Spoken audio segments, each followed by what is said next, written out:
नमस्कार, लोकमत राजस्थान में आप सभी का स्वागत है। मैं आपके साथ मोनिका राठौड़।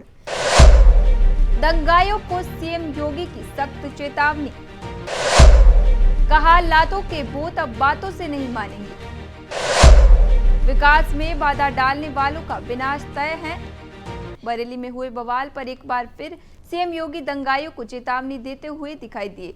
आई लव मोहम्मद को लेकर हुए बवाल पर सीएम ने सीधे शब्दों में चेतावनी दे दी है कि इस बार उन्होंने कहा है कि प्रदेश में अराजकता अब कतई पसंद नहीं है। हम बिना मांगे ही जहन्नुम का टिकट कटवा देंगे।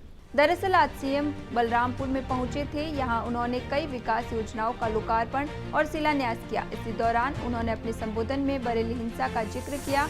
उन्होंने अपने संबोधन में कहा कि प्रदेश अराजक तत्वों के लिए कोई जगह नहीं है और कोई अराजकता फैलाएगा तो उसे बिना मांगे ही जहन्नुम का टिकट मिल जाएगा। लातों के भूत बातों से नहीं मानते। इनको लगता है कि सरकार अब भी झुककर काम करेगी, लेकिन अब दुस्साहस करोगे तो वैसे ही पिटोगे जैसे बरेली में पिट गए। इन मूर्खों को पता नहीं है कि आस्था को प्यार नहीं सम्मान दिया जाता है। जिन बच्चों के हाथों में कलम होनी चाहिए उनके हाथों में आई लव मोहम्मद का पोस्टर देकर अराजकता फैला रहे हैं। ड्रोन चोरी के नाम पर भय फैलाने वालों के खिलाफ गैंगस्टर एक्ट के तहत कार्रवाई होगी, उनकी संपत्ति जब्त होगी। साथ ही उन्होंने कहा कि कुछ लोग भारत में रहते हैं मगर गजवा ए हिंद का नारा देकर देश विरोधी गतिविधियों को बढ़ावा दे रहे हैं। गजवा ए हिंद भारत की धरती पर नहीं होगा। ये धरती महापुरुषों की भूमि है। ये देश उन महापुरुषों के आदर्शों पर चलता है जिन्होंने अपने प्राणों की आहुति दी।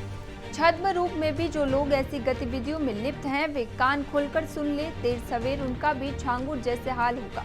एक तरफ विकास लगातार हो रहा है तो वहीं दूसरी तरफ कुछ ऐसे तत्व हैं जो विकास में बाधा डाल रहे हैं। वे त्योहारों में व्यवधान उत्पन्न करना चाहते हैं और अराजकता को अपना जन्मसिद्ध अधिकार मानते हैं। मैं उन्हें चेतावनी देता हूं कि अगर आप विकास में बाधा बनेंगे तो मानकर चलिए यही विकास सबसे पहले आपके विनाश का कारण बनेगा। पिछले 8 साल में कुछ नहीं कर पाए, अब नए तौर तरीके अपना रहे हैं। जितना सोचते हैं उसकी तुलना में हमारी तैयारी ज्यादा है। अगर त्योहारों में व्यवधान उत्पन्न करने का प्रयास किया गया तो इसकी कीमत चुकानी पड़ेगी। ये उनकी आने वाली पीढ़ियां भी याद रखेगी।